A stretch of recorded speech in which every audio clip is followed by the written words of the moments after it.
Bom dia a todos e a todas. Inicialmente, eu gostaria de agradecer a presença aqui daqueles que vieram participar, assistir, enfim, debater um assunto tão relevante quanto esse, e também aqueles que nos assistem via internet.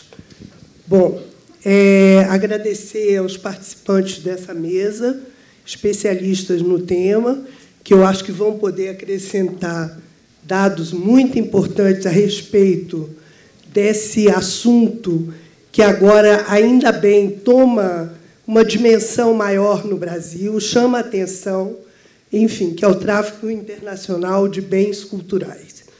Gostaria de parabenizar o Itaú Cultural e o Ministério da Cultura, que tomaram a iniciativa de realizar esse debate e colocar esse tema na mesa de discussão.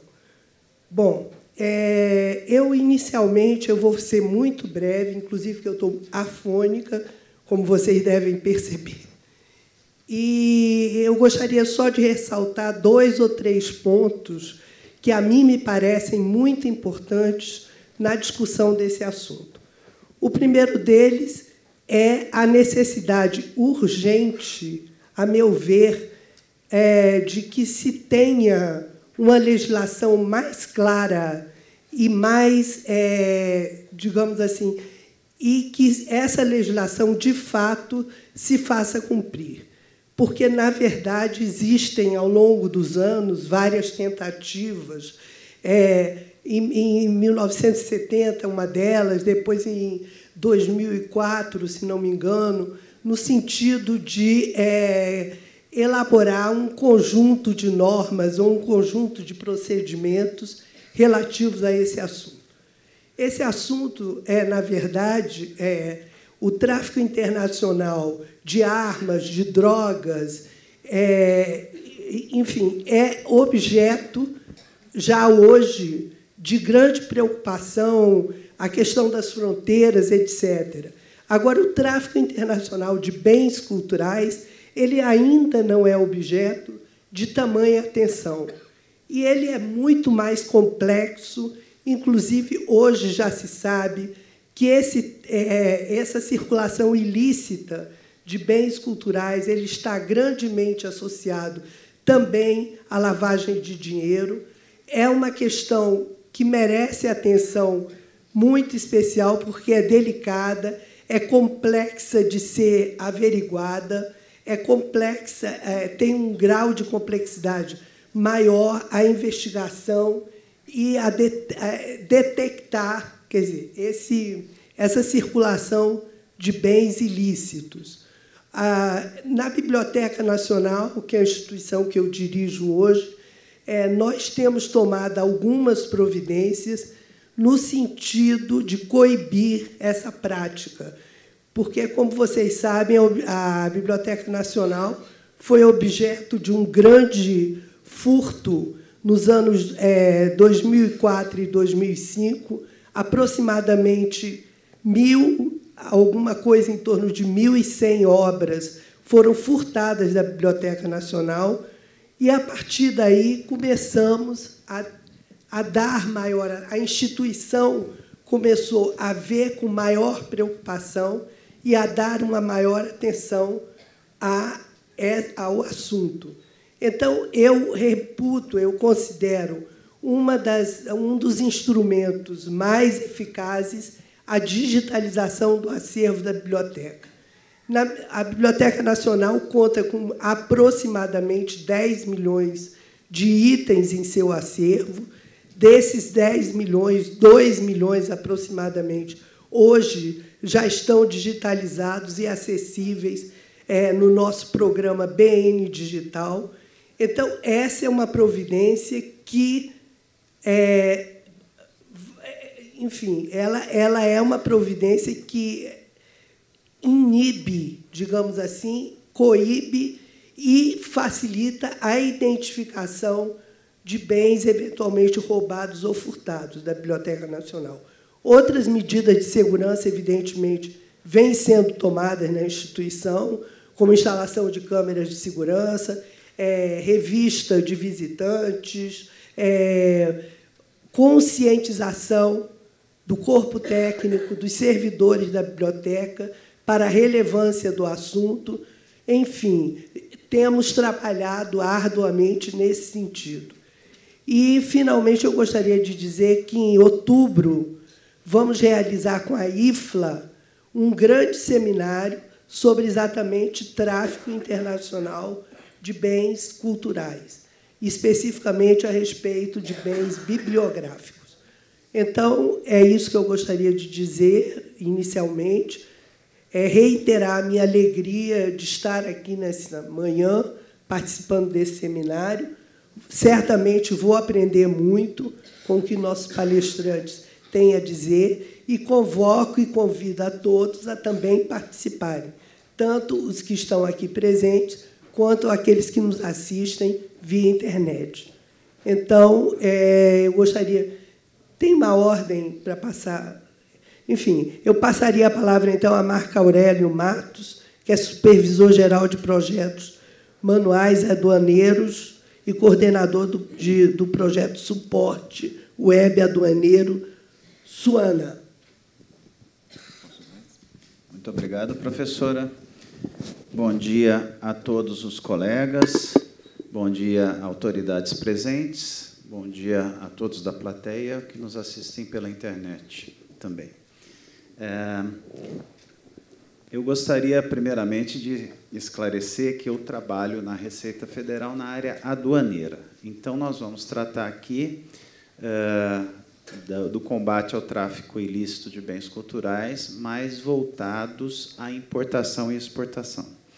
Então, eu estou um pouquinho deslocado aqui do painel por uma questão de organização aqui que não coube exatamente no dia de ontem, mas isso também tem reflexos no tráfico ilícito nacional, porque quando a Receita Federal se depara com bens sujeitos ao controle, né, dos organismos aqui de controle, ela também vai combater esse tráfico ilícito, tá bem?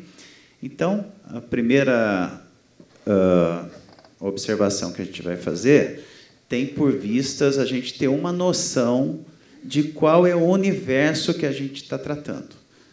Então, é muito comum as pessoas, quando falam sobre a Receita Federal, a atuação da Receita Federal no comércio exterior, nos aeroportos, nos portos secos, né? Para quem não conhece, né? Tem os portos secos também, não tem só porto molhado, não, tá, gente? Então, tem os portos secos, que são os portos que fazem o desembaraço das cargas no interior. Por exemplo, em Brasília, nós temos portos secos, né? Então, a carga vem em controle aduaneiro até o porto seco e lá é desembaraçada para entrar no país ou para exportação, né?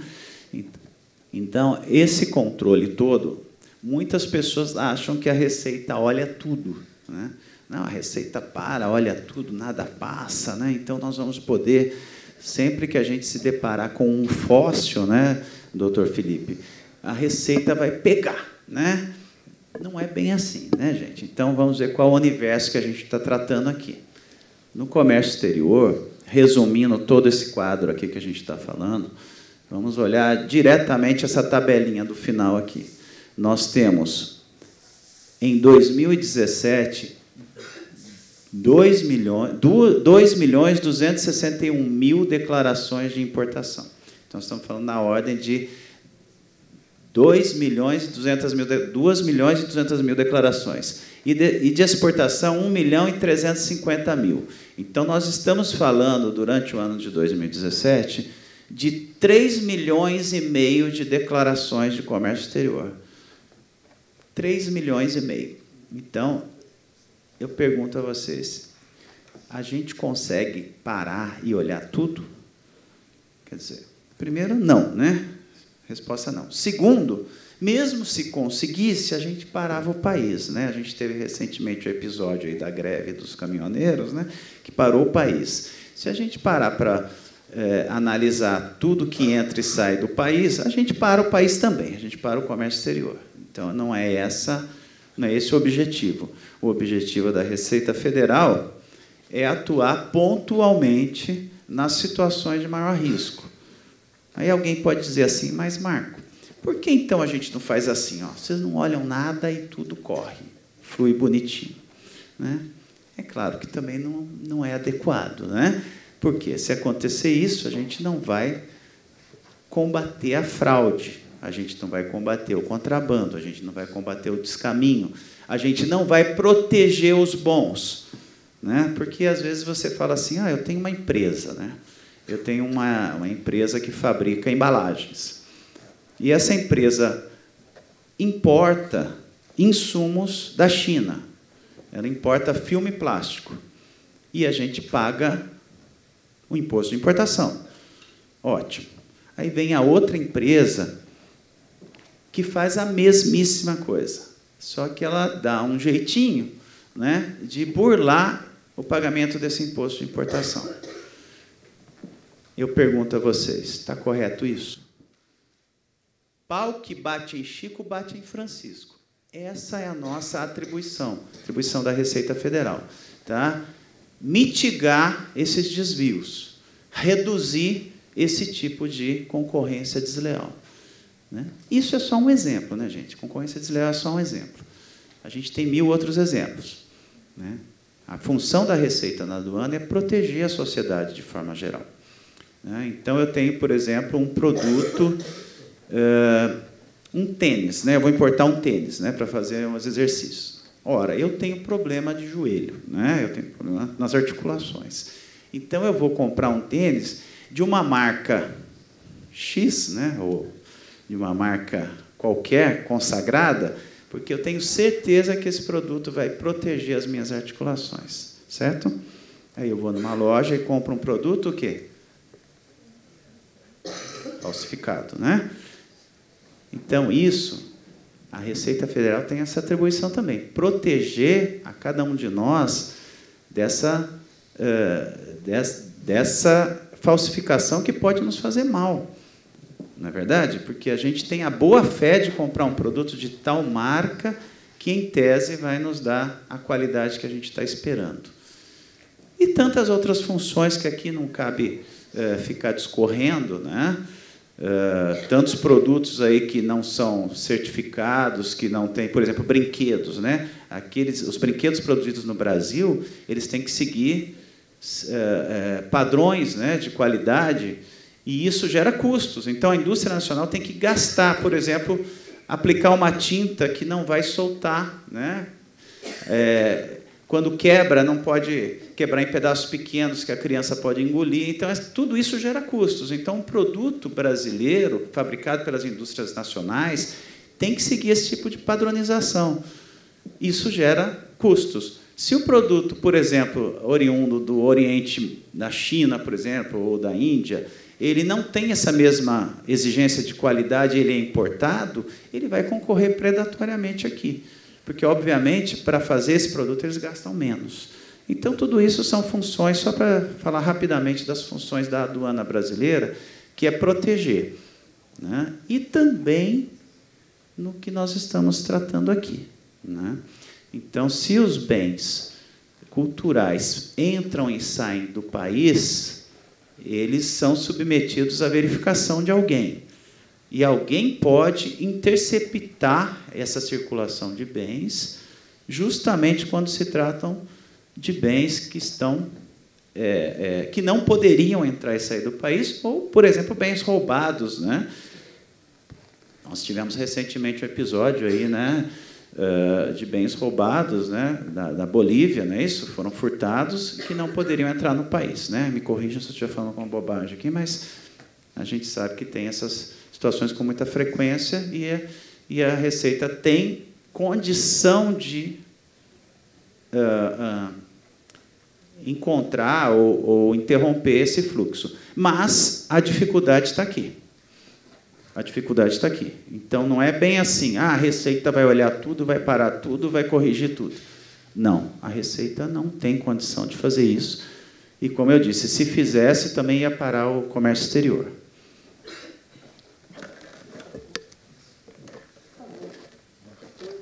Bom, então, o modelo de controle, então, o meu foco aqui é pragmático.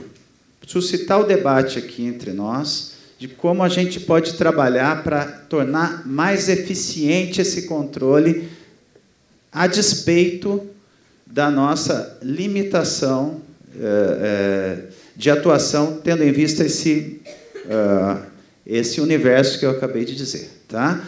Então, o modelo de controle adotado no comércio exterior brasileiro confere à Receita Federal do Brasil essa atividade.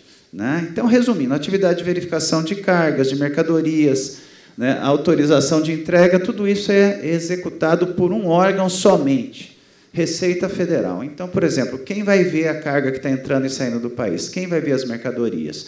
Quem vai ver os produtos que talvez tenham bens culturais ali? Esse órgão chamado Receita Federal do Brasil. Tem aqui, para quem tiver curiosidade de ver depois, toda a base legal que justifica essa atuação da Receita Federal no comércio exterior, ou seja, a atuação aduaneira. Muito bem.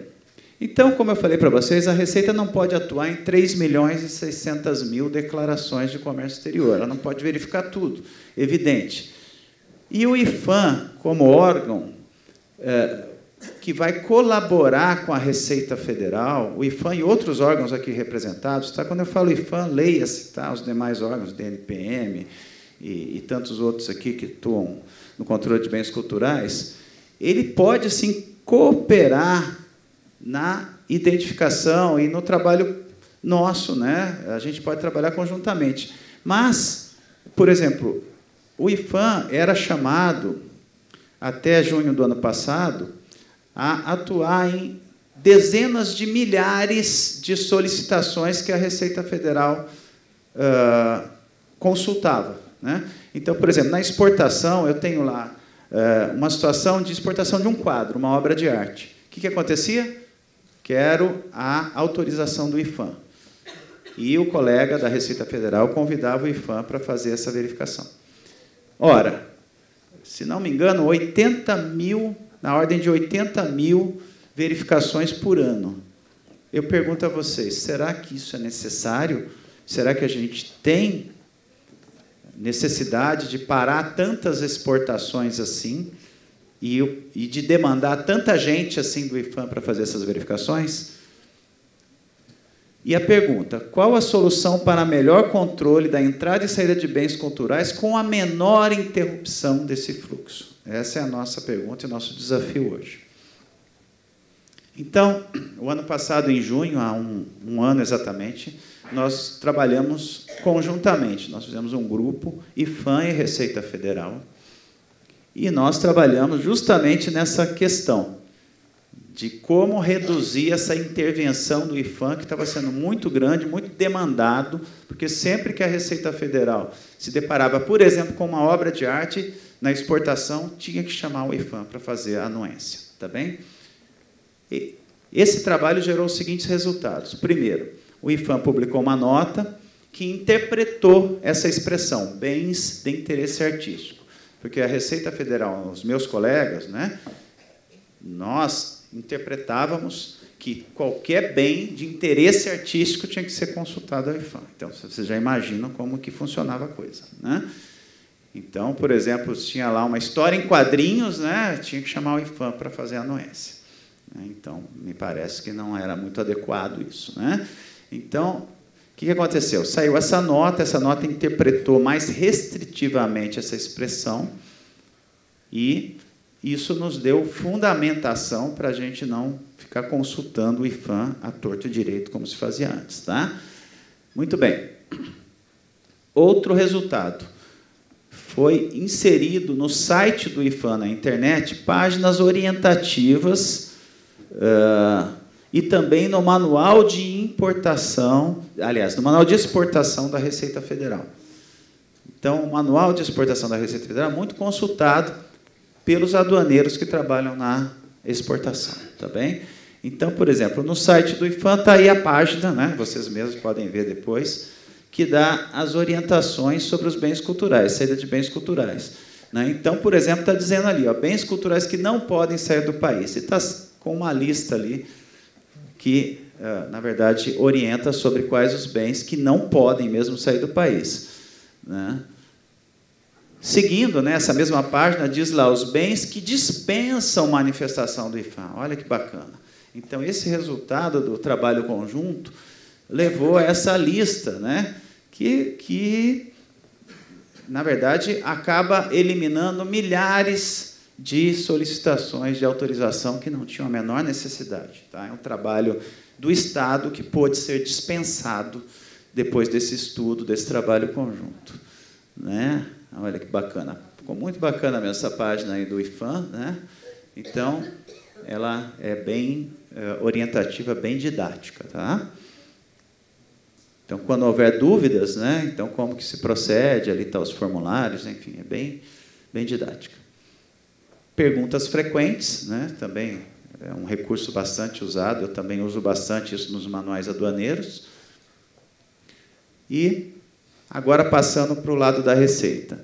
Então, veja, a Receita Federal tem uma página, né, no Manual de Exportação, que também dá essas orientações semelhantes para o auditor fiscal, para o analista tributário da Receita Federal, que trabalha lá no despacho aduaneiro de exportação, que verifica a exportação de bagagens. Então, ele vai ter lá, olha só, bens com restrição legal para a saída. Né? Então, esses bens que ele passa a consultar o IFAM. Né? E aqui o manual público. Então, nós temos o manual interno, mas nós temos também o manual externo. Esse é o manual na internet, que também dá essas mesmas orientações produzidas aí, advindas dessa reunião do ano passado. Né? Categorias que dispensam a manifestação do IFAM, também temos isso no manual externo, e temos também os links, né, para o site do IFAM, com as perguntas frequentes, com aquilo que eu mostrei para vocês. Então, hoje, nós temos toda a orientação sobre a saída de bens culturais, já procedimentalizada, já detalhada, de uma forma didática, no site da Receita Federal na internet e também no seu manual interno, que é de acesso exclusivo aos servidores da Receita Federal, da área aduaneira. Então, só para ter uma noção da minha proposta aqui, essa é a página portal dos manuais aduaneiros internos. Hoje, esse é o principal instrumento de consulta dos servidores da aduana do Brasil. Então, hoje, os servidores da aduana consultam, se orientam pelos manuais aduaneiros, que estão completando, inclusive, 10 anos hoje, esse mês de junho.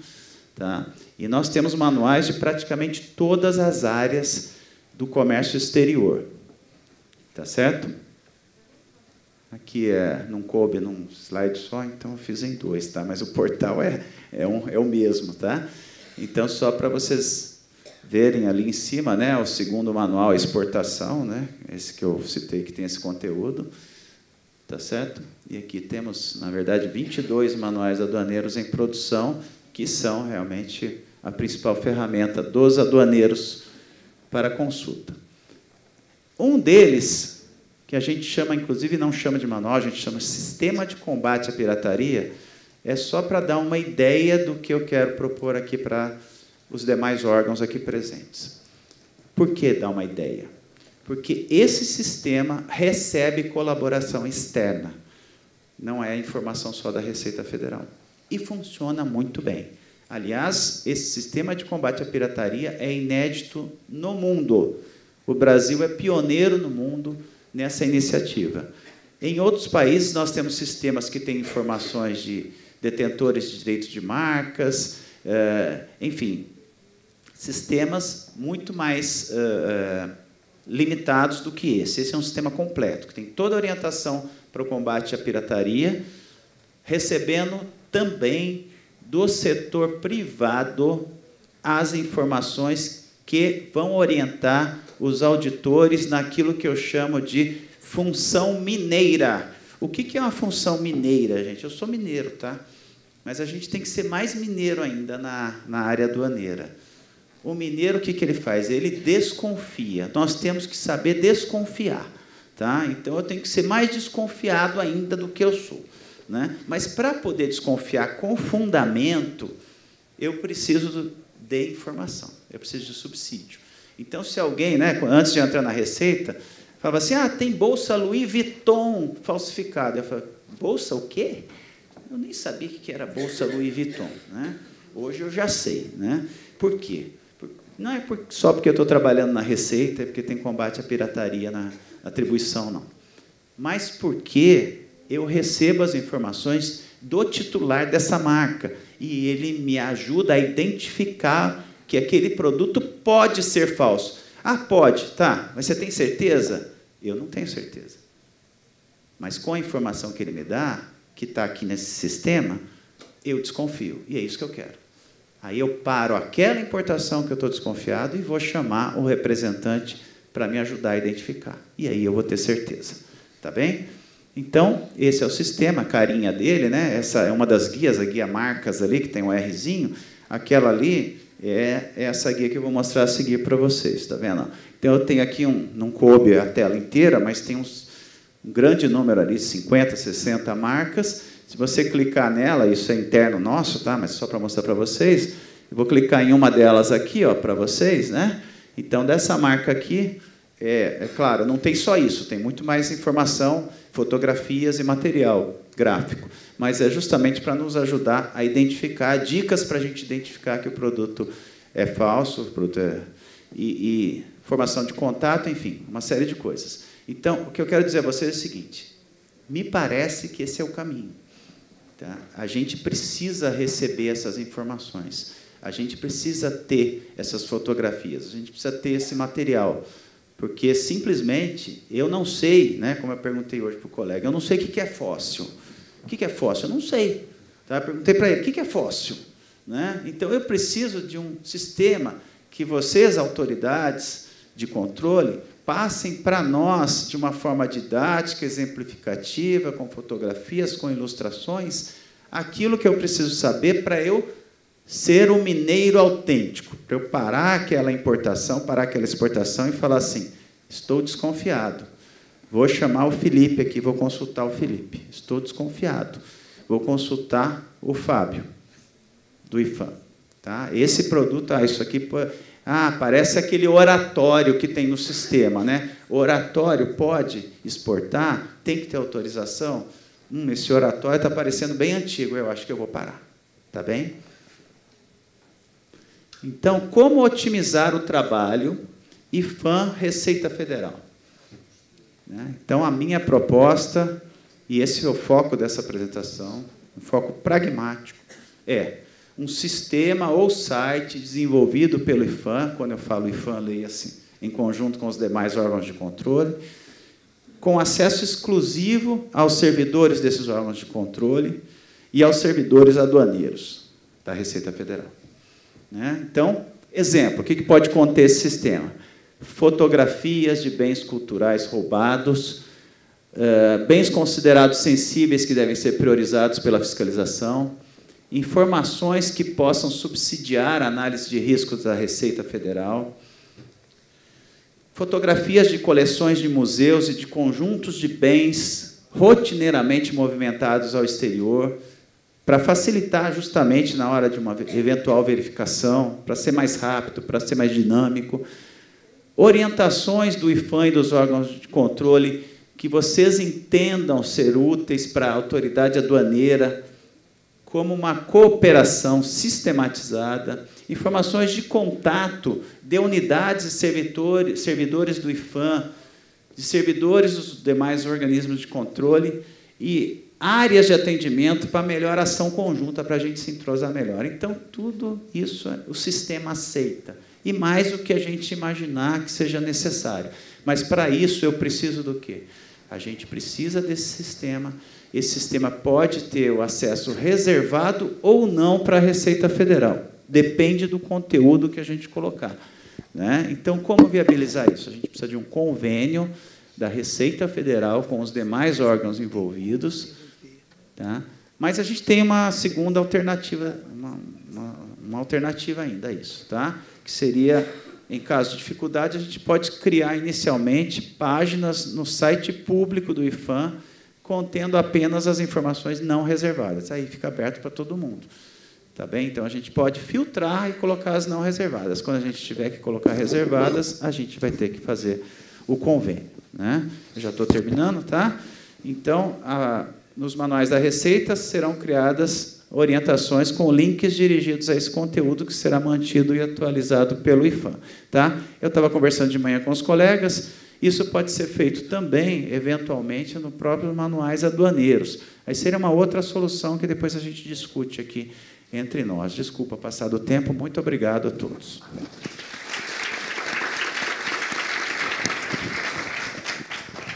Muito obrigada pela esclarecedora intervenção. Agora, eu gostaria de chamar a atenção, a pedido da organização do evento, que o nosso tempo nessa manhã é muito curto.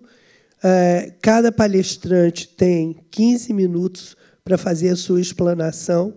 Então, eu pediria que cada um tentasse se ater a esse tempo estabelecido. Muito obrigada. Então, eu passo a palavra a Flávio Rizzi, que é mestre e doutor em Arqueologia do Museu de Arqueologia e Etnologia da Universidade de São Paulo. Obrigado. Tá ligado, senhor? Acho que sim. Alô? Alô? Está ouvindo? Obrigado. Eu vou usar o púlpito ali em cima.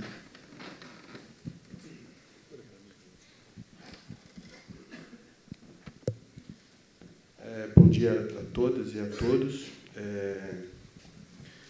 Meu nome é Flávio Calipo, eu há 6 meses assumi a direção do Centro Nacional de Arqueologia e a gente vem tentando fazer um trabalho de atender, nesses já 6 meses, melhorar as nossas dinâmicas internas, porque é um desafio muito grande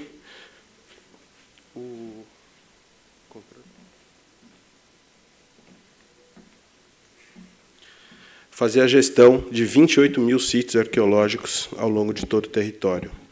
E são 28 mil sítios arqueológicos cadastrados. A gente tem uma média de 1.000 projetos de pesquisa, hoje no Brasil, que levantam cada vez mais uma quantidade impressionante de sítios arqueológicos. A gente tem projetos de arqueologia ou no âmbito do licenciamento, ou na própria pesquisa acadêmica, que chegam a fazer um levantamento, e não só um levantamento dos sítios, mas um levantamento de coleções que extrapolam aí mais, em alguns desses, né, um dado médio aqui de 100 novos sítios em alguns desses maiores empreendimentos, alguns com um número maior. Então, é um desafio muito grande. Eu vou tentar explicar e trazer alguns dados, porque eu acho que é interessante a gente começar a parametrizar isso, para a gente ter uma ideia do esforço que a gente tem, dos desafios que a gente tem hoje para fazer a gestão desse patrimônio, e fazer também uma análise crítica histórica com alguns poucos dados que a gente tem aqui, em função do reduzido tempo. Eu vou ter que pensar, mas se vocês quiserem explorar algumas dessas questões. No final, também tem um e-mail do CNA. A gente tem hoje uma política no CNA de diálogo com a sociedade. Então, nós recebemos hoje no CNA empreendedores, arqueólogos e qualquer pessoa interessada na gestão desse patrimônio, na gestão desses projetos, né, das pessoas que estão envolvidas, que querem desenvolver algum tipo de atividade em relação a isso. E vou fazer uma fala que, para mim, juntando um pouco da experiência de como arqueólogo, eu lembro de ontem na fala de uma gestora de projetos que dizia que havia o grande medo dela na hora de passar nas receitas ou na Polícia Federal com as obras. Estou o caso dos gravetos. Eu acho que, como arqueólogo, desde lá atrás, a gente tem muita preocupação, porque, às vezes, a gente faz esse mesmo trânsito com esqueletos, né? E o grande medo é alguém abrir uma caixa, um porta-mala de um carro, achar diversos esqueletos, e a gente ter que explicar que a gente não matou ninguém. E por mais que isso pareça uma brincadeira, isso realmente é um grande medo, porque isso já várias vezes no passado. Hoje a gente tem uma política e tem portarias que regulamentam todo esse trânsito, então isso não é um risco real, Mas situações como essa é o que a gente tenta evitar, e, para isso, a gente precisa de normatização. E não é uma normatização somente interna. Eu acho que, e os exemplos que eu vou trazer aqui, pensando algumas experiências, é que esse diálogo que a gente faz com os gestores, né, os gestores do IPHAN, os gestores da Receita, os gestores, ele acontece há muito tempo. E ele é muito profícuo como um ponto de partida, onde a gente consegue estabelecer uma relação, mas a partir do momento que um gestor sai, o trabalho volta do início, ou volta lá atrás. A gente tem que estabelecer novamente uma relação com os delegados ou com gestores de outras instituições, e a única maneira efetiva da gente avançar nisso é definir, a gente formalizar as nossas práticas, as nossas ações, não somente internamente aos órgãos, mas nas relações que os órgãos têm que estabelecer entre si. E eu vou citar um caso aqui, que é a instrução normativa, que regulamenta o licenciamento ambiental, onde, dentro de um universo de 28 mil sítios arqueológicos, a gente conseguiu, em 10 anos não, a gente está em 7 anos da instrução normativa, quase triplicar o número de sítios que historicamente foram levantados pelo IPHAN, desde a sua criação. Um mecanismo que definiu o quê? Ele definiu critérios e definiu tipologias. Quais são as principais tipologias que a gente tem que estudar? Todos os sítios arqueológicos, né, eu vou tentar me ater aqui, mas eu acho que a gente pode traçar essa referência para outros bens. A gente vai conseguir coibir o tráfico de todos esse patrimônio?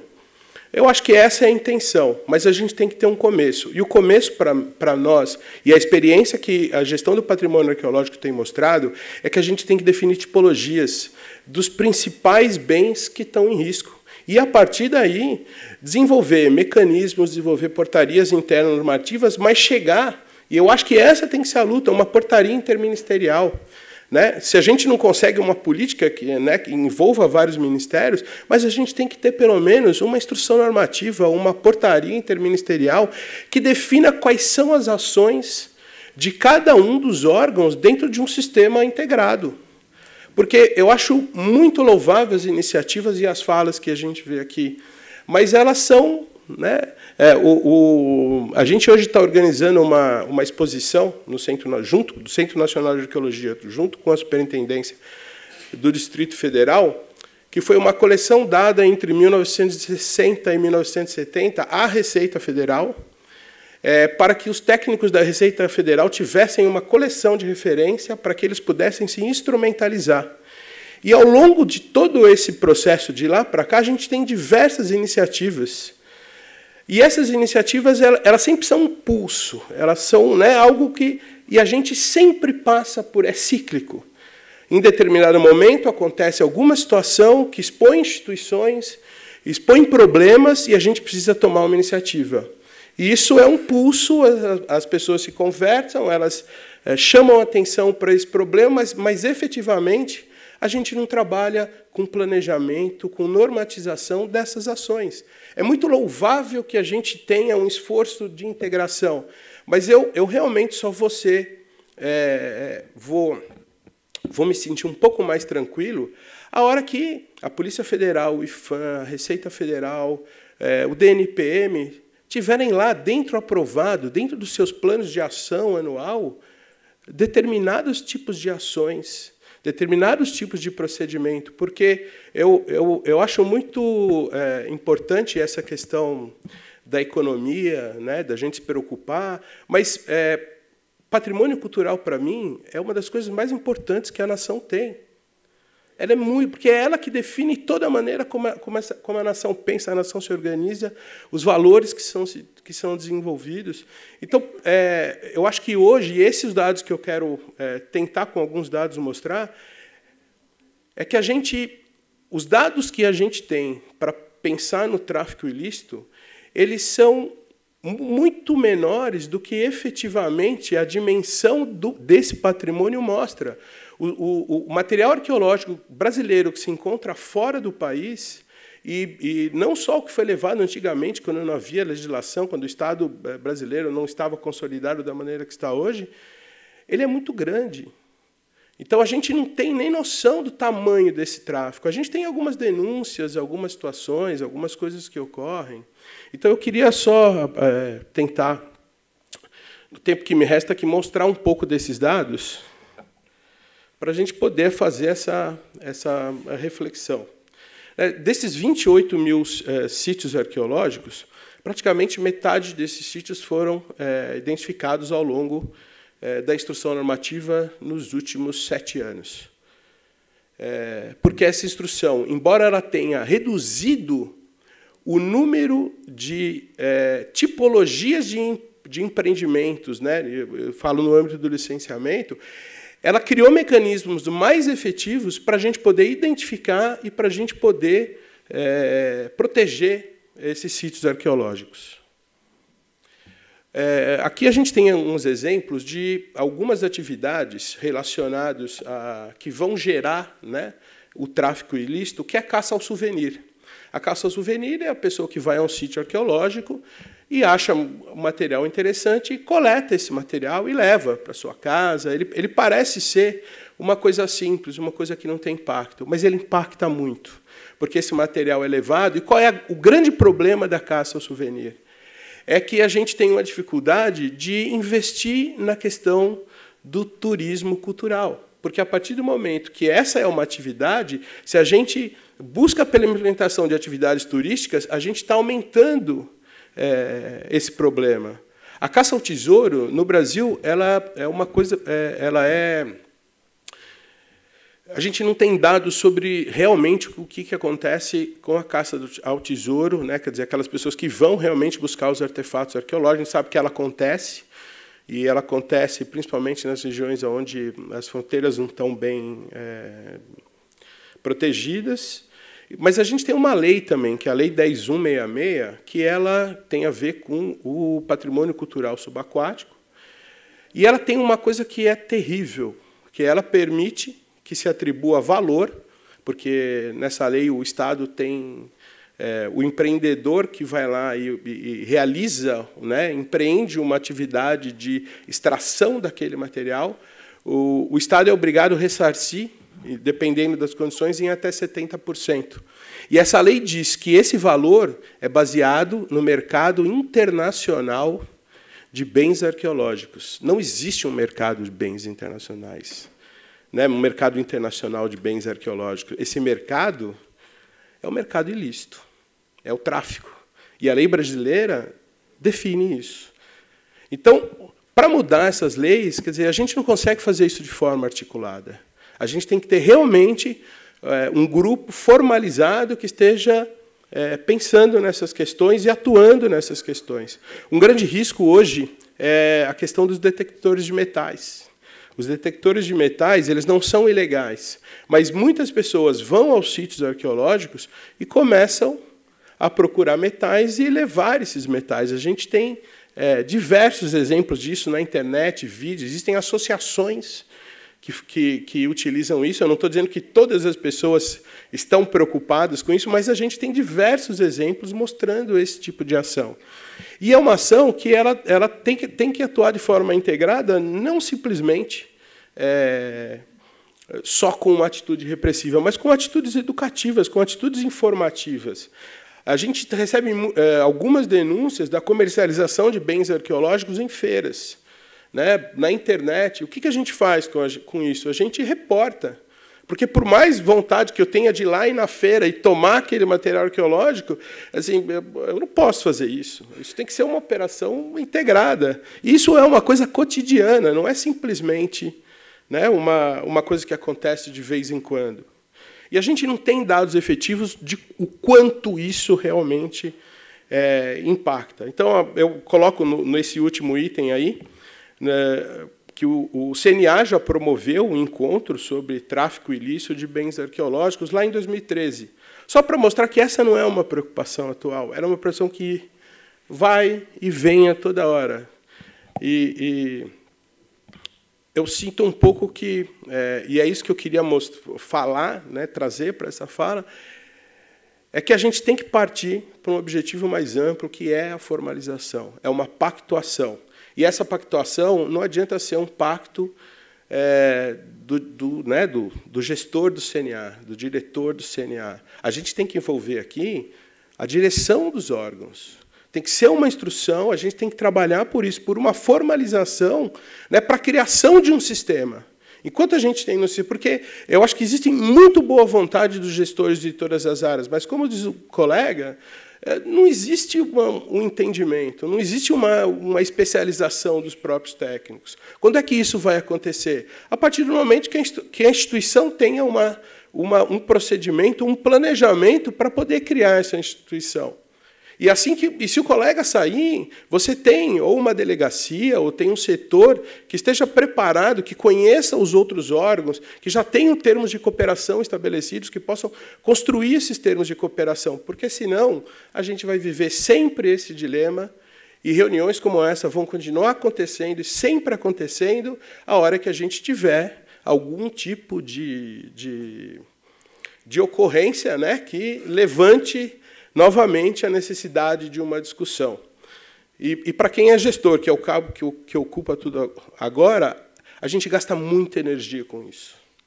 Muita energia com alguma coisa que a gente não sabe o quanto é efetivo, e a gente não tem mecanismos reais para combater.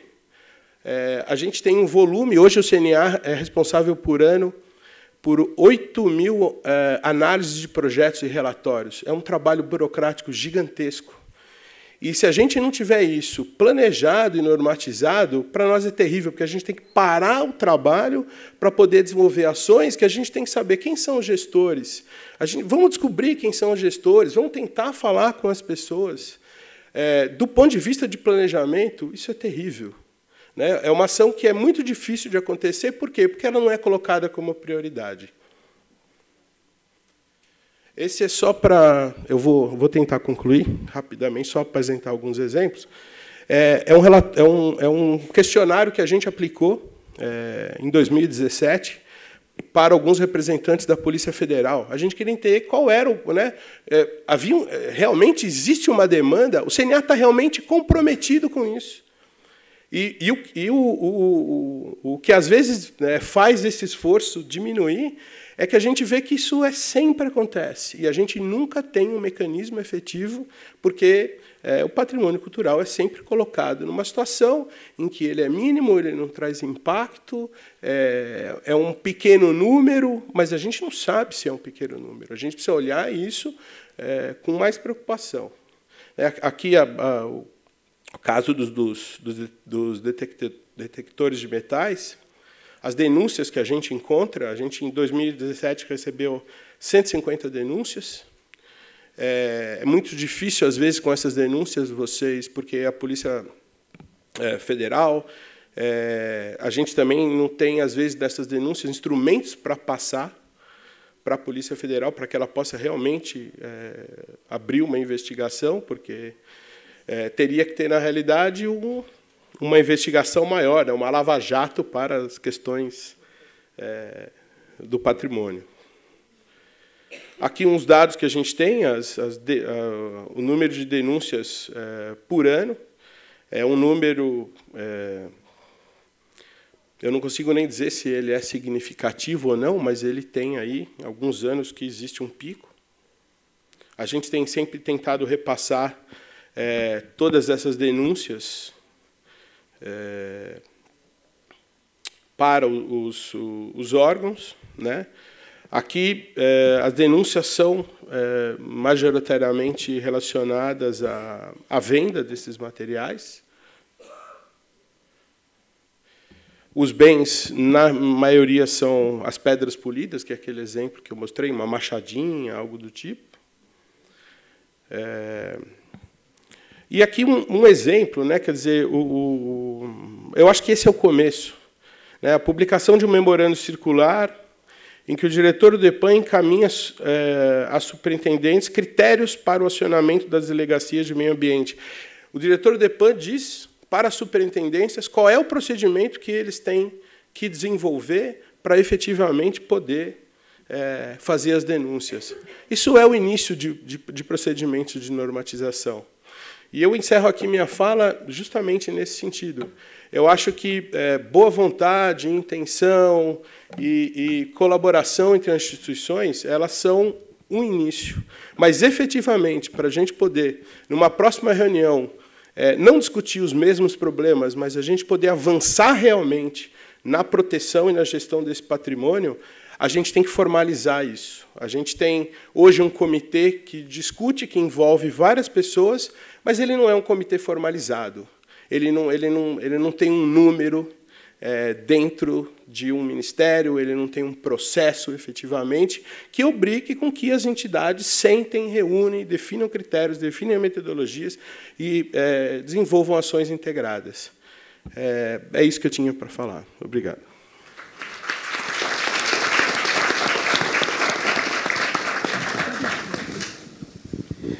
Muito obrigada. Eu gostaria de lembrar que as perguntas, tanto do público aqui presente, quanto daqueles que nos assistem pela internet, devem ser encaminhadas aqui à coordenação do evento. E, no final, nós faremos as perguntas. E que elas sejam curtas, sucintas, e que a pessoa que pergunte se identifique também. Bom, eu vou chamar agora Felipe Barbi Chaves, que é geólogo da Universidade, formado pela Universidade de Brasília, com especialização em políticas públicas e gestão governamental no setor de mineral pela PUC-RJ.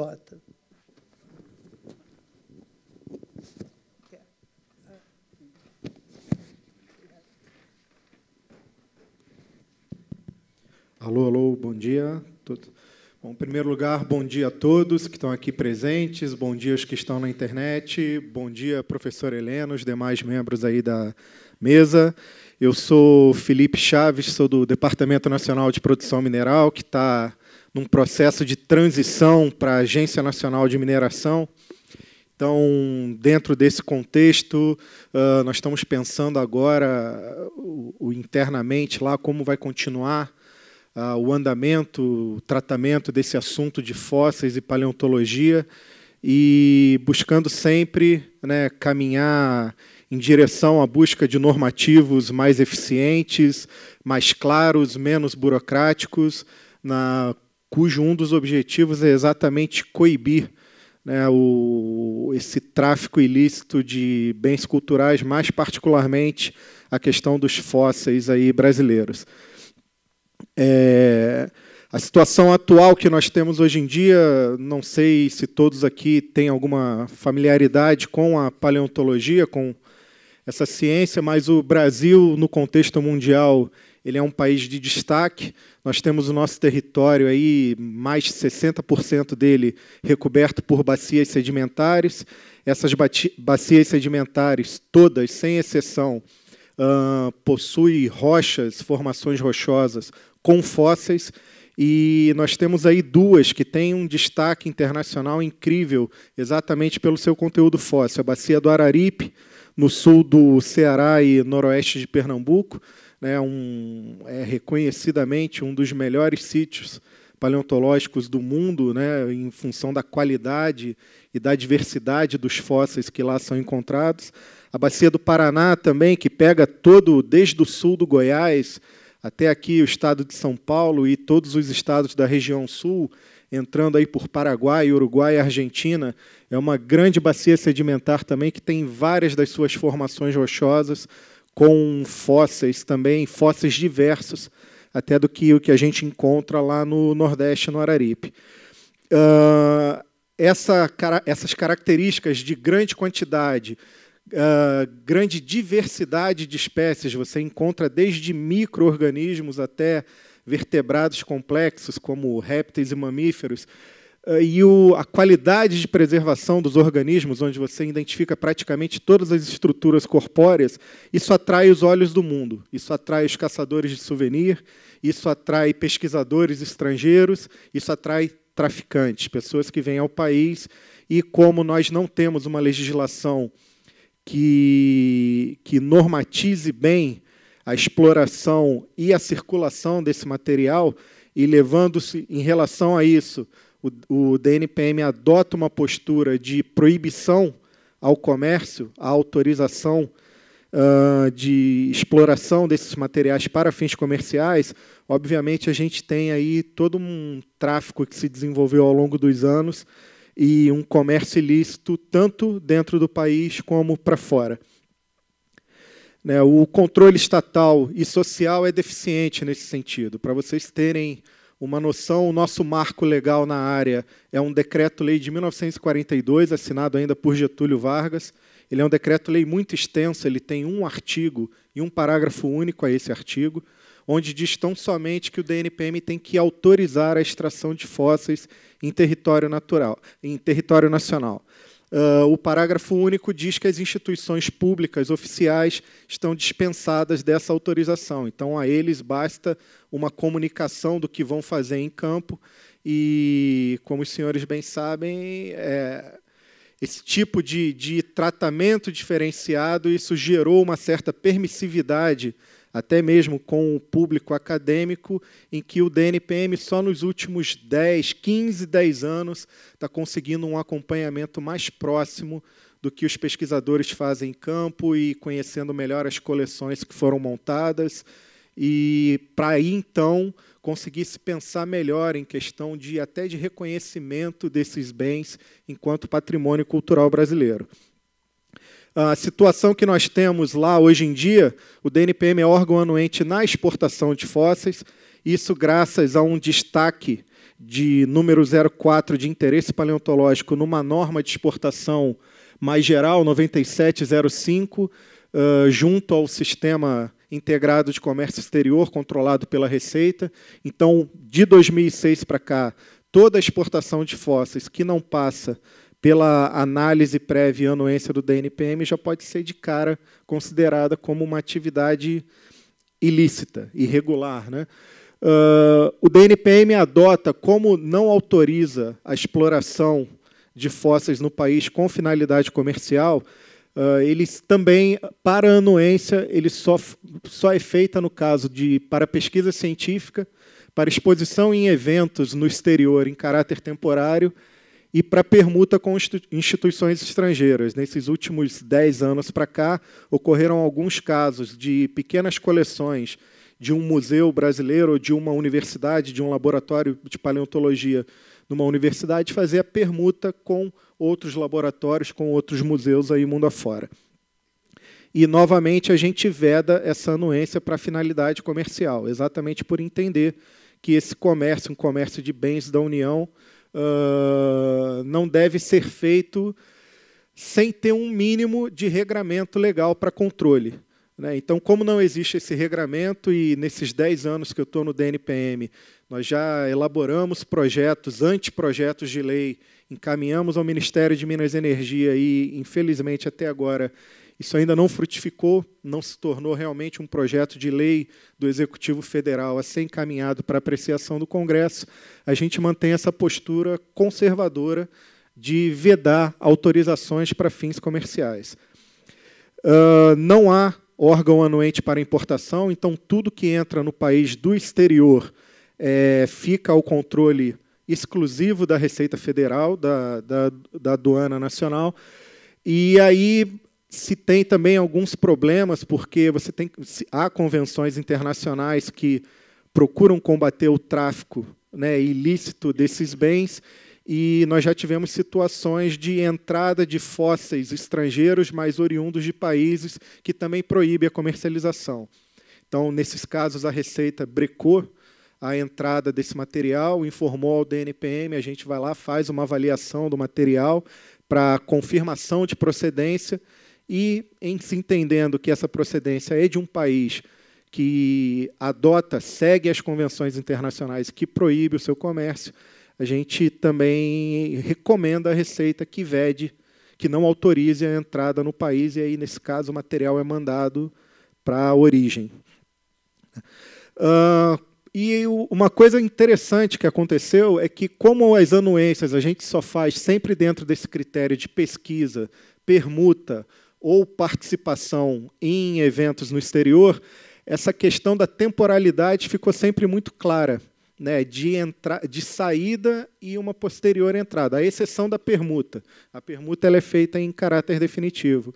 Então, em muitos casos, o que tem acontecido é que a própria Receita Federal flexibiliza o ato e, ao invés de ser o registro de exportação e a anuência, acaba se adotando a Declaração Simplificada de Exportação, DSE, que aí cobre muito bem essa questão do evento com uma marcação de tempo e com um evento de saída e de posterior entrada muito bem delimitado. Mas, ainda assim, eu trouxe aqui alguns exemplos para vocês do que a gente encontra lá fora. Esse daí é um peixinho fóssil do Araripe, vocês veem, bastante completo. Ele estava à venda numa loja no Canadá, lá na cidade de Calgary. Perdão, no Canadá, em Calgary, não. Estava à venda na Europa, no Museu de História Natural da Áustria. A um valor de 52 €, um peixinho de 3 a 4 centímetros, que lá na bacia do Araripe, em trabalhos já feitos com o DNPM, junto à ABIN, junto à Polícia Federal, ele sai do país aí a um valor de R$10, R$13, e está sendo comercializado na Europa a 52 €. Então, o tamanho da atratividade econômica, digamos assim, que esse tráfico, né, acaba atraindo. Esse daí também é um peixe lá do Araripe, esse um pouco maior. Essa espécie aí é a terceira mais comum. Se tem uma estimativa de mais de 20 mil exemplares dessa espécie já circulam aí pelo mundo, circulam no Brasil e mundo afora. Esse material já está bem preparado, uma preparação de bastante qualidade. É uma espécie cientificamente já muito bem conhecida e que é também extremamente atrativa para esse tráfico, essa comercialização no exterior. A mesma coisa para esse outro peixe também. Esse daí é um material que foi resgatado pela Receita Federal no aeroporto aqui internacional de Guarulhos e encaminhado para nós. Nós estamos como fiel depositário, aguardando toda a tramitação. Está guardado aqui na nossa superintendência em São Paulo. Aí vocês têm 3 exemplares. O total desse carregamento são 1.200 exemplares fósseis, de peixes, de répteis, de insetos, pterossauros e uma série de outros organismos. Isso daí é possivelmente uma das coisas que mais atrai no exterior, não só pelo valor, pela venda da peça, como também pela atratividade científica. Isso daí são todos os ossos, desde o ombro, da articulação do ombro até a ponta da asa de um pterossauro. Esse material está bruto, ele não está preparado ainda, mas isso vai parar na mão de um colecionador ou num museu no exterior. É feita toda a preparação, todo o estudo científico, e, se não tivesse sido feita a apreensão aqui na nossa aduana, a gente só teria conhecimento com um artigo científico já publicado, que foi o exemplo dessa serpente aí também do Araripe. Nós só tomamos conhecimento disso com um artigo publicado na Nature, que é a revista científica de maior prestígio no mundo. Essa serpente saiu do Araripe, é típica, o calcário é típico daquele calcário laminado que tem lá. É um organismo aí de pouco mais de 20 centímetros e que gerou toda uma celeuma. Nós estamos numa tentativa de repatriação desse material, porque quando tomamos conhecimento, ele já estava tombado numa coleção de um museu da Alemanha.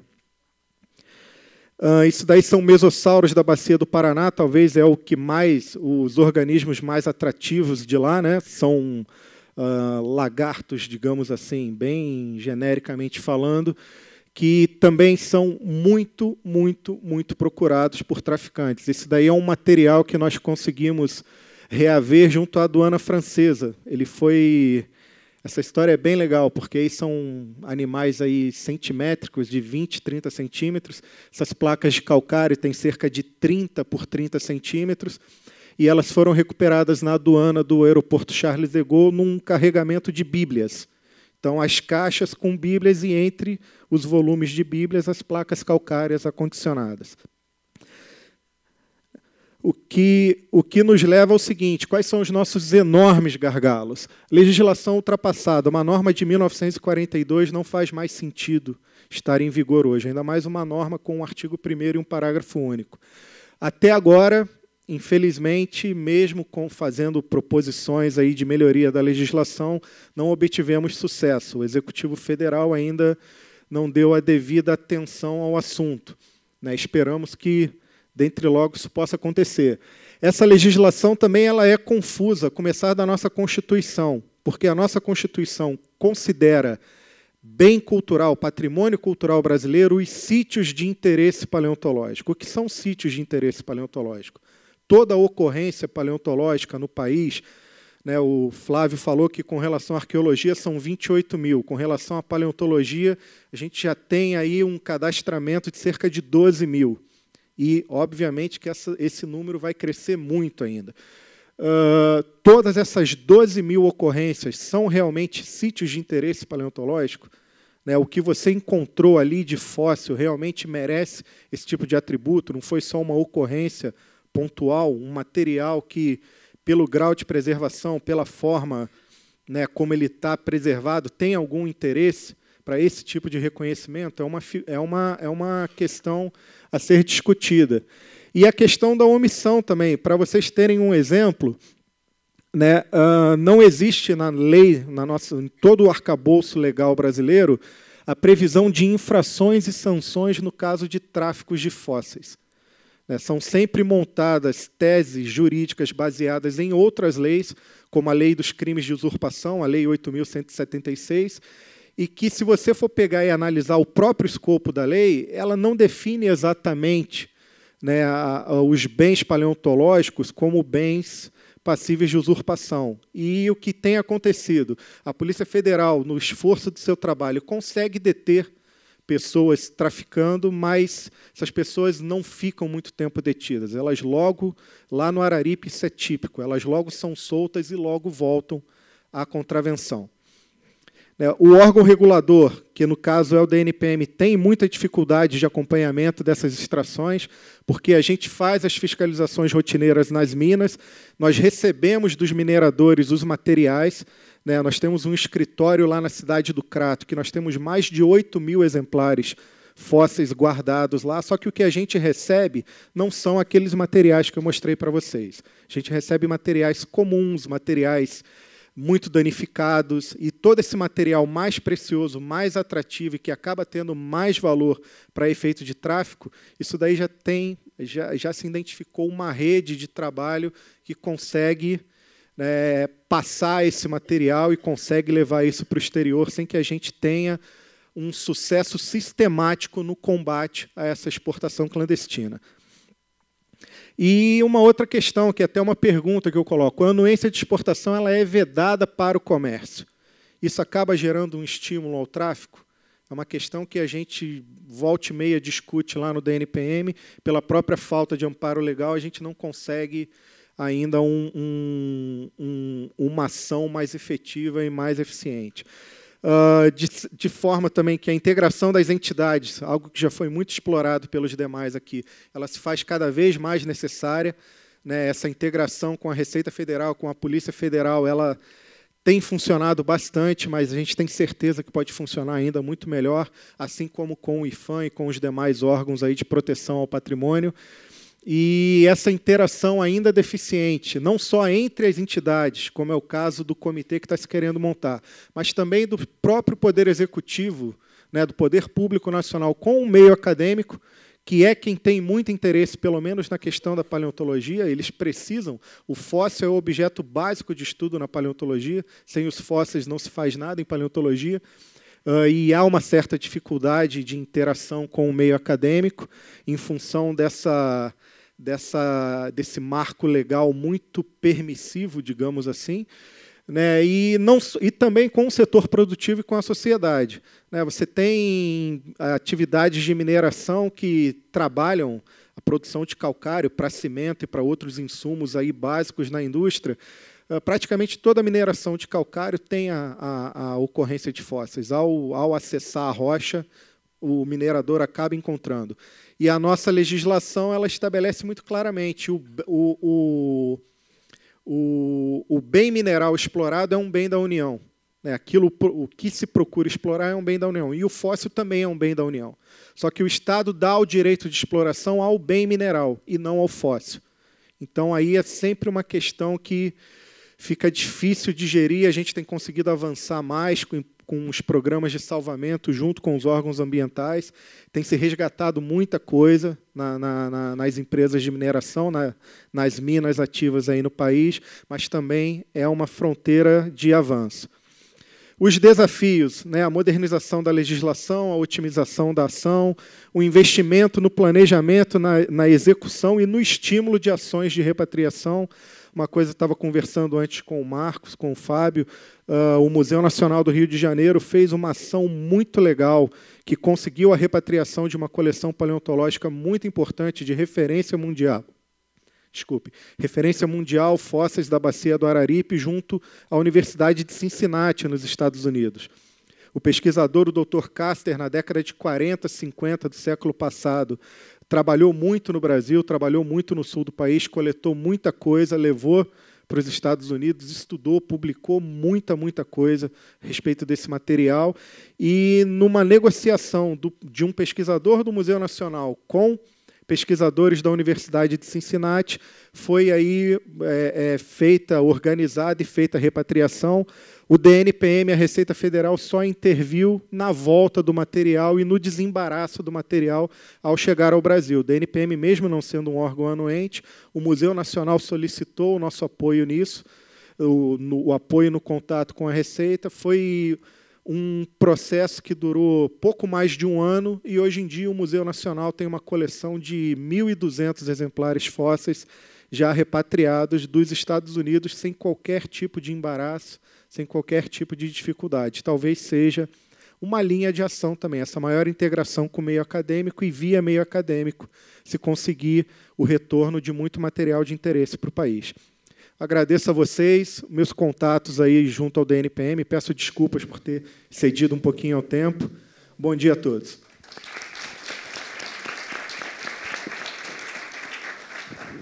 Muito obrigada, professor Felipe. E agora eu passaria a palavra à nossa última palestrante, que é a Anauene Dias Soares, que é consultora da Unesco, junto ao Ministério da Cultura, que vai falar também sobre o tráfico ilícito de obras de bens culturais.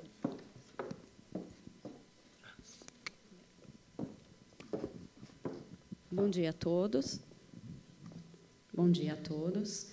Gostaria de agradecer o convite para falar aqui para vocês hoje. E eu vou começar... vou falar sobre o direito brasileiro, mas é praticamente impossível não abranger o direito internacional, porque a importação e exportação ela está intimamente ligada ao direito internacional. E nós somos parte de muitas convenções internacionais que abordam esse tema.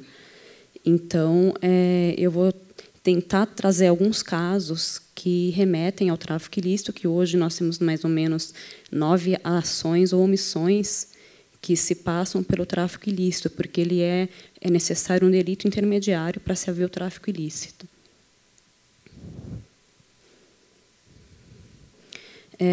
Primeiro, eu gostaria de trazer um entendimento do patrimônio cultural e os bens culturais.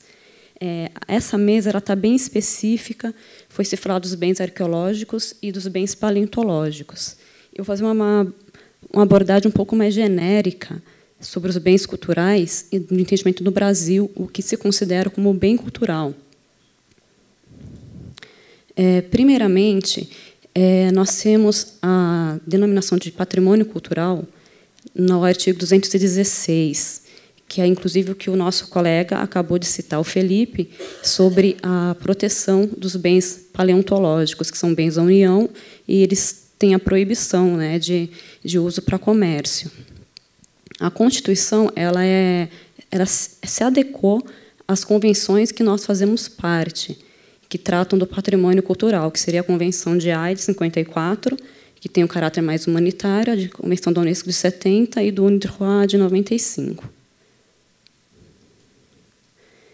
Tem algumas perspectivas nas normativas sobre o patrimônio cultural, que o Frantione Vou tentar trazer uma abordagem um pouco acadêmica também sobre essas denominações, para aproximar um pouco o que o Felipe falou.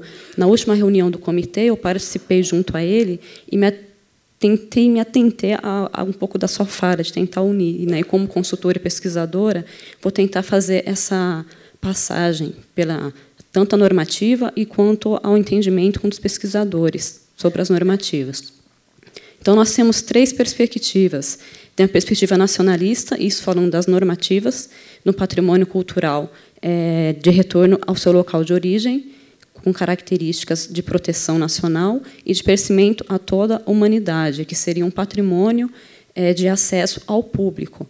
Então, nós temos o patrimônio cultural público, que seria o patrimônio bem da União, voltado para essa questão mais nacional, e o patrimônio cultural da humanidade, também público, mas de acesso a todos, a coletividade. Também a concepção utilitarista, que, conversando até ontem com o colega Marco, do CNA, sobre esse caráter de, por exemplo, os bens arqueológicos, eles apresentarem alguma coisa a mais que não seja somente intrínseco a eles, né, esse valor de uma dignidade própria do bem, mas que ele seja usado para conhecimento, um uso social, uma disseminação de informações, porque a ele é atribuído todas essas características, essa cultura, esses costumes, no caso do nosso país, né, a ser transmitido para que as gerações presentes, futuras, e que abrigam conhecimento do passado. E também tem uma concepção de continência. Há um entendimento de que o patrimônio cultural ele é aspecto genérico e abrange os bens culturais, que seriam os mais específicos, os arqueológicos, paleontológicos, questões de obras de arte contemporânea, mesmo o patrimônio intangível, as manifestações culturais e outras coisas mais. Eu trouxe só esse entendimento para tentar esclarecer um pouco a questão da regulação também. Esse é um aspecto que foi abordado por um colega, o Diogo Machado, que ele terminou agora recentemente o mestrado dele em lavagem de dinheiro por obras de arte, e ele me autorizou a utilização dessa informação, que eu acho extremamente relevante, para explicar como que funciona esse combate ao tráfico ilícito. Ele atua em 3 perspectivas. Uma delas é a persuasão e as iniciativas autorreguladas, que foi que o colega Marco apontou e ressaltou bastante aqui, que seriam os instrumentos normativos, as portarias que são divulgadas dentro das instituições, que são de extrema importância, que eu acho, na minha opinião de experiência na área, eu acho que elas são muito mais efetivas e eficientes do que o projeto de novas leis e de propostas que demandariam muito mais tempo no legislativo. Então, começaria por baixo, junto à integração apresentada pelo... Acho que eu falei nome errado, né? Desculpa, Flávio. O que o Marco da Receita apresentou também, sobre a integração das instituições dos sistemas, que seria muito mais fácil também. Mais fácil não, né? Eu acho que seria menos difícil se tivéssemos uma integração um pouco maior desse sistema. E eu achei sensacional a sua ideia de fazer um sistema integrando para a gente conseguir transmitir essas informações. No caso dos inventários dos bens que foram furtados, roubados, ou que têm uma propensão de serem traficados, de serem exportados do Brasil. E, depois disso, nós temos uma regulação e as sanções civis administrativas, que são as próprias normativas, que hoje eu vou apresentar depois um diagrama. Nós temos em torno de 20 normativas voltadas para essas sanções administrativas. Então, a meu ver, nós já temos positivado muitas normas. Talvez a interpretação e a aplicabilidade delas, de uma forma que fosse mais efetiva e eficiente para o nosso trabalho, seja, no momento, um planejamento mais a curto e médio prazo, e para a gente tentar projetar numa questão de normativas, de novas normativas mais a longo prazo. Então, eu acho que pode-se trabalhar assim com o que a gente tem hoje na questão de sanções civis administrativas, junto com a parte de iniciativas autorreguladoras. Depois disso, como último rácio, a gente tem a lei penal e as sanções penais, que ela normalmente é acionada em último caso mesmo. Não é com a intenção de apenas termos pessoas presas, mas de coibir essas ações ou omissões. Então, é um trâmite legal que também demanda tempo e que, muitas vezes, mesmo que seja flagrante, haja uma instauração de inquérito, ela não se traz objeto de volta, o bem cultural, que, como foi ressaltado ontem na palestra de Cecília, principalmente, são bens não renováveis. Então, muitas vezes, resolvendo ou tentando se resolver entre instituições e por iniciativa autorreguladoras ou por sanções administrativas, às vezes é mais fácil, apesar da burocracia ser bem grande também. E trouxe uma explicaçãozinha de regulação da Julia Black, sobre regulação, e que, no fim, são nada mais do que a integração de mecanismos, né, entre os sistemas, instituições e as normativas legais já existentes. Aqui está o diagraminha que eu falei. O Brasil é membro em torno de 10 normativas internacionais, hoje foram internalizadas, não faz parte do nosso escopo jurídico, e incluindo as recomendações e as resoluções do Conselho de Segurança das Nações Unidas, que são vinculativos também. A Constituição Federal está no meio porque ela é a carta-mãe, e a partir dela que sairá todos os outros ditames legais. Então, as leis ordinárias, a lei de um artigo, né, parágrafo 1 do NPM, os bens paleontológicos, que também é protegido no artigo 5º, no parágrafo 5º do artigo 216 da Constituição. Então, sempre tem um reflexo. Por isso que está no meio. E, então, existe em torno de 25 legislações brasileiras de sanção administrativa, em torno de 4 a 6 sanções penais, incluindo o Código Penal, e temos também os acordos bilaterais entre Peru, Equador, Bolívia, que são, acho que 9 ou 6, se não me engano. E tem integração regional. Vou ressaltar um pouco a integração regional, porque nós temos o Comitê do Mercosul-Unasul, um comitê que já participou de algumas videoconferências, elas não são presenciais, e que poderia funcionar, poderia ter um trabalho ativo e significativo nessa coibição, na integração aqui Sul-Sul. E eu não coloquei aqui o site nem nada de alguns dados, como o Mercosul Cultural, para não me alongar muito. Mas tem informações, são sites que são acessíveis. Então, lá constam as atas, tem as normativas, reuniões de comitê. Então, eu acho que a gente tem bastante material. A gente precisa só fazê-los funcionar, de alguma forma. Eu trouxe também, como já foi apresentado aqui pelo colega Marco, os bens que são proibidos de sair do Brasil. No entanto, eles podem sair desde que autorizado pelo IFAM em casos específicos, e os que são de saída temporária, né? Do 1 ao 3, o Marco também já apresentou, vou passar rapidamente. Eu vou falar agora das 9 atividades, ações ou omissões que geram o tráfico ilícito de bens culturais. São 9, são furto e roubo, as escavações ilícitas de objetos arqueológicos, incluindo escavações subaquáticas, que também é algo que eu gostaria de ressaltar, que nós não somos nem signatários da Convenção de 2001 da Unesco. Hoje, nós somos apenas signatários da Convenção do Direito do Mar, de 82, e temos uma lei ordinária, a 7.000, alguma coisa que eu não me lembro. E é de competência da Marinha, esse trato dos bens culturais subaquáticos. É algo que eu gostaria também de que tivesse um pouco mais de proteção, que não fosse tão... Né, que conseguíssemos levar adiante a convenção, que eu acho que traria grandes ganhos também à defesa dos bens arqueológicos subaquáticos, né? Até porque a soberania seria relativada, ela não seria afetada, nesse caso, ao meu ver, como as outras convenções internacionais. As escavações ilícitas, a remoção de bens culturais durante conflitos armados ou ocupação militar, exportação e importação ilícita de bens culturais, que foi o que o colega Marco também falou. Transferência ilegal de propriedade de bens culturais, que envolve venda, compra, assunção de dívida hipotecária, troca, doação, legado. Produção, comércio e uso de documentos falsificados, isso, a ocorrência é bem grande também, é difícil você diagnosticar esses casos, é caso de proveniência de bem, muitas vezes os bens não são retornados, restituídos nem repatriados, porque não há prova documental do que acontece.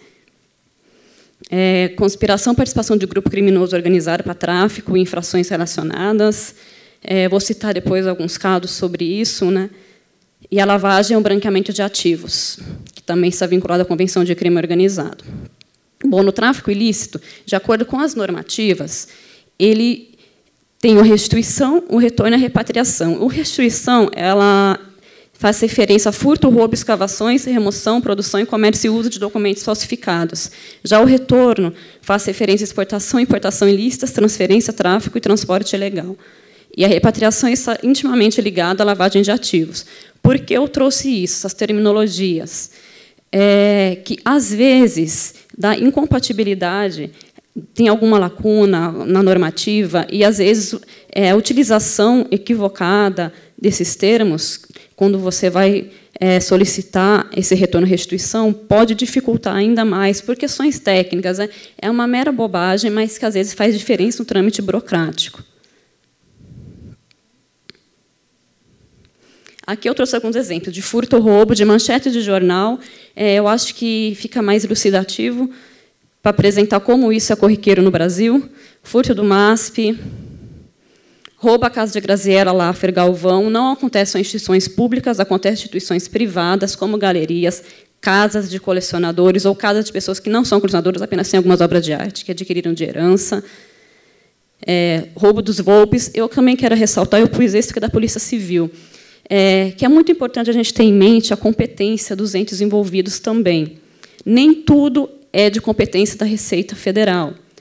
Nem tudo é de competência da Polícia Federal. Então, a gente tem que ter isso em mente também, que não é sempre que o IFAM também atuará. Então, por isso que eu acho importante as informações também não serem só disseminadas, mas as pessoas também têm que se chegar à informação. O site do IFAM tem muita informação disponível, é super didático, como o Marco apresentou. Estão todos solícitos a ajudar, a tirar dúvidas, se necessário. E, mais uma vez, para facilitar essa burocracia e os trâmites. Porque, aqui, no caso, é a Polícia Civil. E, quando entrar na Polícia Federal, como que isso será feito? Se você realmente vai levar para o criminal ou não, ou vai resolver com sanções administrativas. Que, às vezes, um ato administrativo você já consegue resolver. Galeria Thomas Kohn, Estação Pinacoteca. Aqui é da Biblioteca Mário de Andrade, que também foi furtada em 2006. E o Itamaraty.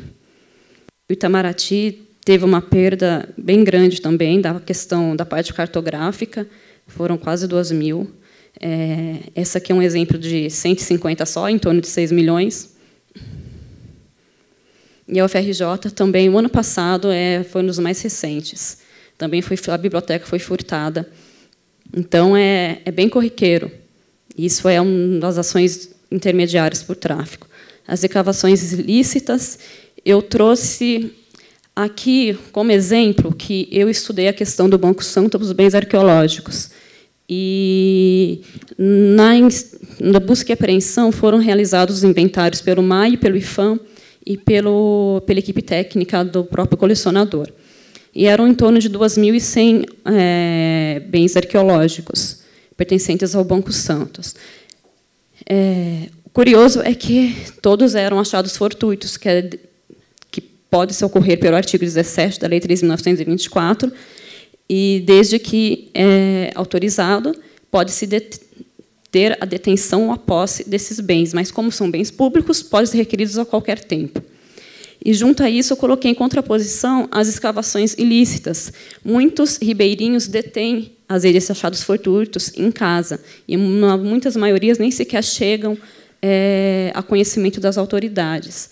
Então, como o Flávio ressaltou, como temos esse controle, ou mesmo quando o Felipe falou, temos não sei quantos mil, mas como vamos fazer esse controle? Como isso vai acontecer? Eu acho que um dos caminhos é o que o Flávio comentou aqui agora, a gente tentar montar esse sistema que conste quais são os bens propensos a esse tráfico, o que tem, o que não tem, tentar fazer algo mais realmente pragmático e prático, especificar tudo, ter esse cadastro. É uma coisa bem difícil de inventariar, de se fazer, mas eu acho que, aos poucos, dá para a gente conseguir realizar um trabalho voltado para essa vertente.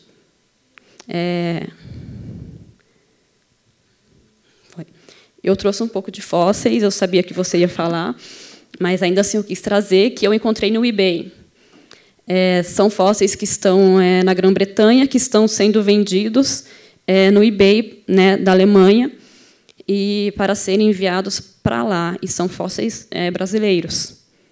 Então, não sei como que se faria o retorno, né, desses bens via eBay.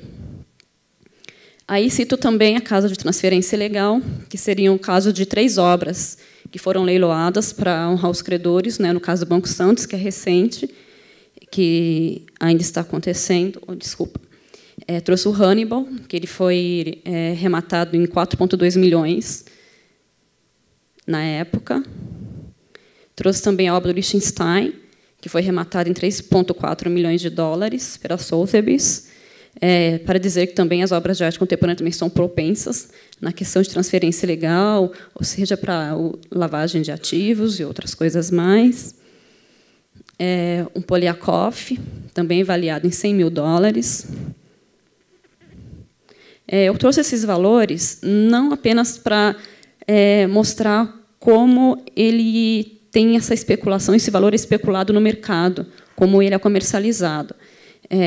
Como já foi dito ontem, ressaltado hoje, todos os valores atribuídos a esse patrimônio cultural. Então, não são apenas esses valores monetários que constam aqui, vai muito além disso. Mas, nessa situação, como eram obras de arte que foram comercializadas, não são bens da União, eles tiveram outro fim. De remoção, a única coisa, o único bem cultural que poderia se falar a respeito relacionado a conflitos armados seria a remoção do Hélio Cristiano, que é um canhão construído com sinos. Não sei se meus chefes aqui vão até me dar um puxão de orelha, mas vou falar um pouquinho dele, que ele ainda está sem solução, né, digamos assim.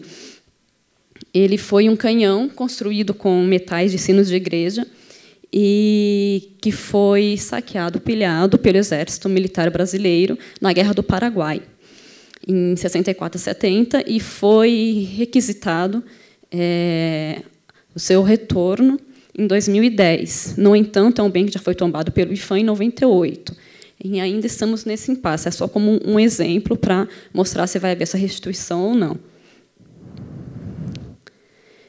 Documentação falsa. Eu encontrei essa ação penal que foi instaurada. Ela é de um transporte de 210 peças pertencentes aos séculos XVII, XVIII e XIX, que são de proibido a proibição de saída delas do Brasil. Além de serem proibidas, só podem sair para transferência temporária, e a nota discriminada dos bens da lista do transporte não continha o que havia no caminhão. Então, ela foi apreendida e teve incidência na Lei 4.846, que proíbe a saída desses bens. Eu estou falando um pouco rápido, porque já passou o meu tempo. Então, vou acelerar um pouco mais. Sobre lavagem de ativos, a mesma coisa que o furto e roubo. Desde 2004, 2005, né, na verdade, teve intervenção do Bacen, que, para mim, é o caso mais emblemático de lavagem de ativos, de onde havia uma coleção de em torno de 15 mil bens culturais, sendo apreendidas 12 mil, e dessas de 2.100 eram bens arqueológicos ou etnológicos. Nós temos também um comércio, um tráfico ilícito bem grande, bem significativo de bens etnológicos, né? Porque, principalmente as questões de diplomário, que também é proibido a comercialização. Então, eu trouxe algumas notícias de lavagem por meio de obras de arte.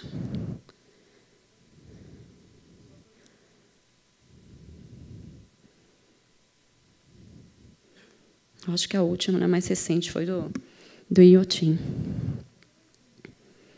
E trouxe um exemplo para finalizar a apresentação, que é o troféu de guerra Nazca, que a Embaixada do Peru solicitou, né, a restituição dessa peça. No entanto, não há documentação comprobatória de origem, de onde saiu esse bem, de como ele chegou no Brasil, que ele passou...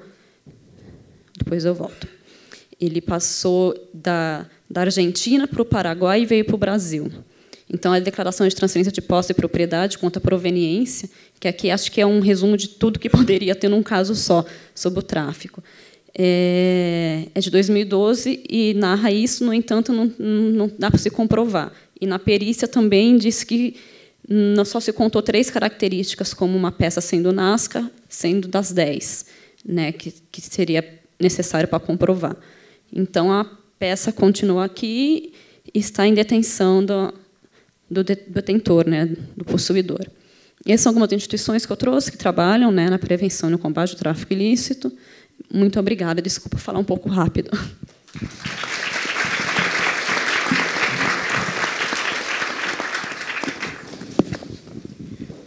Muito obrigada. E eu fui avisada agora pelos organizadores do evento que, como o tempo ultrapassou o limite previsto inicialmente, o tempo dos debates aqui, das intervenções, então eles pedem que quem estiver interessado em perguntar, em enviar perguntas, que encaminhe essas perguntas diretamente aos palestrantes, aqueles que eles acham que podem responder.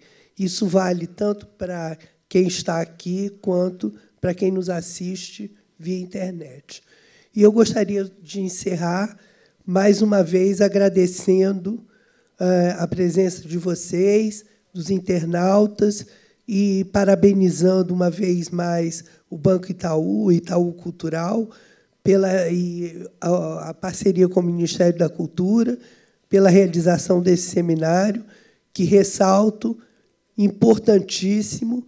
Do que eu ouvi aqui de manhã, eu assinalaria, enfim, que me parece a necessidade urgente de uma articulação entre os diversos órgãos, as diversas instituições que tratam com patrimônio cultural, seja ele arqueológico, paleontológico, enfim, de todas as áreas, porque a legislação me parece esparsa, ela me parece difusa, ela me parece desconectada. Então, eu acho que seria muito importante que houvesse essa articulação. Eu fiquei muito impressionada quando o nosso amigo falou que a legislação paleontológica remonta a Getúlio Vargas, à década de 40. São 2 artigos que tratam do assunto. Então, eu acho que isso é urgente, porque nós sabemos que organismos como a Unesco, por exemplo, têm reiteradas vezes tentado, enfim, articular ou estabelecer regramentos para o assunto, mas, em geral, esses regramentos e essas convenções que estabelecem essas normas são raramente observadas. Então, eu acho que é muito importante que se pense numa articulação dessa legislação que trata de bens culturais no Brasil. E eu assinalaria, eu vinha para cá hoje pensando o seguinte, que, por exemplo, eu tenho lido ultimamente que o Macron, na França, decidiu restituir bens que a França, enfim, tomou para ela e que estão em posse de museus franceses para os legítimos donos daqueles bens. E há uma discussão hoje também em pauta, por exemplo, sobre sobre o icônico busto da Nefertiti, que está no Museu Alemão, que também, quer dizer, o Egito, por exemplo, pode perfeitamente passar a reivindicar a volta desse bem para o patrimônio nacional. Então, eu acho que isso é um tema importante, isso é um tema recorrente, inclusive pilhagens havidas durante as guerras, esses bens que foram pilhados e que se encontram em países distintos das suas origens. Isso tudo é muito importante. Esse tráfico internacional de bens culturais é uma área crucial, e para o Brasil, evidentemente, também. Então, eu sei que o IBRAM, por exemplo, tem uma iniciativa importante de 2005, onde o IBRAM realizou um catálogo e disponibiliza esse catálogo, onde estão listados todos os bens que foram subtraídos do sistema museológico brasileiro. Então, isso são iniciativas, mas são iniciativas pontuais. Então, eu acho importante, mais uma vez, e finalizando aqui, e não querendo me estender também, quer dizer, que se pense, relativo à questão da legislação, numa unificação mínima desses procedimentos de regramento dessa circulação de bens culturais. Muito obrigada.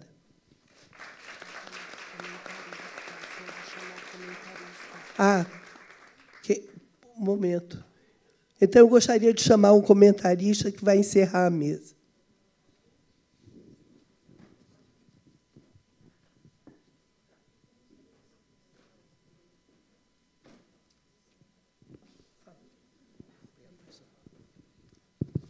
Bom dia a todos e a todas. Eu vou ser rápido, porque eu sei que o tempo está curto e pretendo não me repetir muitas coisas que as pessoas já colocaram.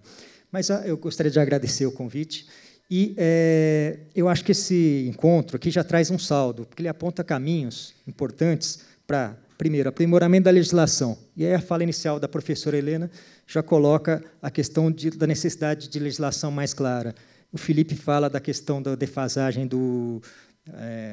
da legislação referente aos fósseis, né?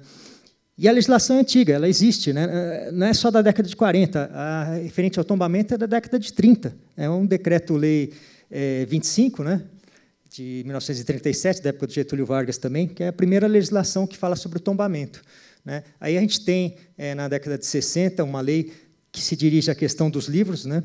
A proibição de exportação dos livros antigos, que ela define como os livros dos séculos XVI a XIX, né, que é uma legislação que já está antiga, mas que poderia servir como base de uma rediscussão para a proteção do livro raro. A gente viu os casos aí de roubo na Biblioteca Mário de Andrade, né? Com relação aos procedimentos, todos os expositores falaram na questão da necessidade de integração desses agentes institucionais, da articulação e de criação de sistemas, né? Foi apontada a experiência da integração do IFAM com a aduana, o DNPM também. Quer dizer, como esses atores, né, podem trabalhar conjuntamente nos procedimentos. E também o fortalecimento da rede, das redes, das pessoas e dos atores institucionais e sociais que têm interesse nesse tema, que pode ser aumentada. Por exemplo, a CNBB, né, já que você tem o caso de furtos de obras sacras. Isso ensejou até, no Congresso Nacional, a proposta de uma CPI em 2006, né, mas era um ano eleitoral. E ela foi proposta em 2006 e teve um parecer em 2010, que também era um ano eleitoral. Então, estou propondo que isso não aconteça de novo nesse ano eleitoral. Mas, na próxima legislatura, a partir até de encontros como esse, pode ser criado um acervo de propostas para que isso seja aprofundado nos anos seguintes, né? E eu acho importante bater na porta do Congresso Nacional. Foi falado que foi batida na porta do Executivo, mas o Congresso Nacional ele tem uma frente parlamentar da cultura, multipartidária, ela é a coordenadora deputada Jandira Fegali, mas tem parlamentares de todos os partidos. A Comissão de Cultura da Câmara dos Deputados está, já desde o ano passado, desenvolvendo uma série de debates importantes, e pode ser um espaço, uma incubadora de propostas, né, e de aprimoramento da legislação, né? Eu acho que agora mesmo nós teremos, né, uma audiência pública nas próximas semanas, relembrando uma coisa que está sendo muito esquecida, que é a Constituição. A Constituição está fazendo 30 anos, né? Então, vai haver um debate sobre aquilo, na Comissão de Cultura, aquilo que a Constituição de 1988 trouxe, né? Ela que constitucionalizou o tema da cultura lá no artigo 216, e o que continuou nas emendas constitucionais, que no artigo 216A, que propõe o Sistema Nacional de Cultura. Quer dizer, você ter essa palavra sistema, você já cria um ambiente para que tenha essa integração, a consolidação do Sistema Nacional de Cultura também. Então, vão estar lá os protagonistas, né, parlamentares da época, a deputada constituinte Beth Mendes, os expositores da sociedade civil que fizeram suas propostas na subcomissão da Constituinte, lá o Fábio Magalhães, diretor da Pinacoteca aqui. Vai ter esse debate, né? E eu acho que é importante você recuperar esse papel da Constituição de 88, que, aliás, deveria ser aquilo que conduzisse à própria interpretação da legislação infraconstitucional. E, de novo, retomando a questão da necessidade de debater para aprimorar a legislação, a gente teve ontem o caso que a professora Ana Helena citou, da situação que ela se deparou com perdimento, né, na aduana. Quando isso está previsto lá no regulamento aduaneiro, que é um decreto, tem lá um decreto-lei de 76, isso podia ser incompatível à luz daquilo que é consagrado como princípio nessa área na Constituição. Você prevê uma pena de perdimento, você podia atualizar isso, né? Uma atualização. Tanto é que você tem juízes aplicando, uma legislação mais recente, alienação antecipada de bem, exatamente para preservar aquele bem. Então, como é que você, numa legislação, você diz que tem que preservar o bem e, na outra, mais antiga, você expõe aquele bem à deterioração, né? Deixa eu ver... Ah, sim. Entre os atores também que podem... A gente teve hoje aqui os representantes, né, da comunidade acadêmica, paleontologia, geologia, mas podem vir outros, né, a Associação Nacional de História, a própria SBPC, e outros atores, os próprios as Forças Armadas, porque você tem uma das convenções, né, que foi mencionada ontem da Unesco, que é do patrimônio subaquático. Eu acho que, por exemplo, a Marinha poderia dizer alguma coisa, até na defesa desse patrimônio, né? É uma convenção que o Brasil não ratificou, né? Então, você tem essa ampliação das redes. Eu acho que o encontro de hoje ele aponta para isso, e nisso eu acho que ele traz um saldo muito positivo. Eu acho que, basicamente, é o que eu queria colocar. Eu tenho a relação das leis, mas eu acho que a gente já passou do tempo. Obrigado, professor.